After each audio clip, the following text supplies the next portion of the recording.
Alright, for today's RJ, let me go through with you the question first.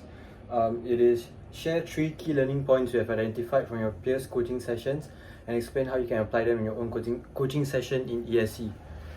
So for mine specifically, I'll be sharing 3 key learning points from both my peers' coaching sessions and also my own lesson plan that has been vetted through and some things that I've learned along the way.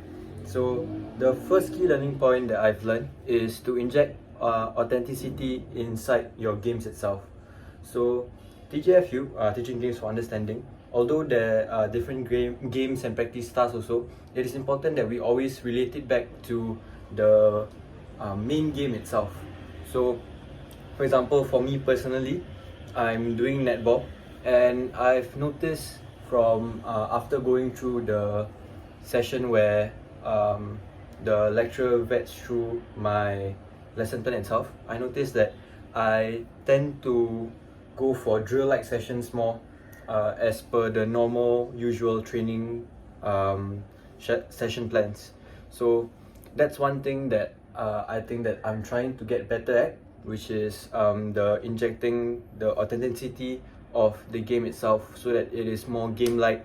And one thing that I think I can do more is to place more scenario-like gameplays for them. So for example, for mine personally, I'm doing pivoting, so I have to shape my play and I ensure that those plays can also be applicable to the scenarios in the real life sport itself. So the second thing that I've learned from being a participant in my peers coaching session is that engagement is very important. So if you have seen my peers coaching session, there are times where the athletes, even myself included, where I lose interest or I tend to daydream when they are going through it.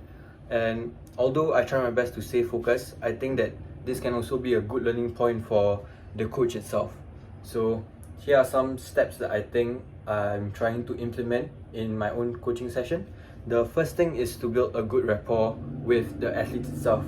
So doing this can be done in various ways, but one thing that I think is essential is to create some ground rules that the athletes have to follow. For example, when at the start of the introduction itself, we can say that if there's one person talking, you must ensure that you're listening. So even though these kinds of things may seem very minuscule, I think in the bigger picture itself, it establishes that there's a coach and student relationship, and that establishes respect. So with respect comes discipline, and when there's discipline, you will also be engaged throughout the whole session itself.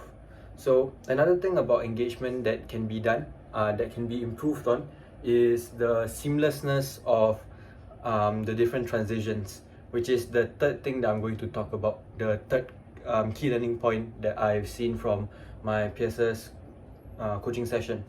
So specifically for Valencia itself, and specifically for Valencia, when she wanted to transition from her practice task to her game 2, there was a brief moment of time, let's say around 20 seconds, where she had to set up her court and all the athletes were just left on their own to just like not wander around, but we were just looking at her.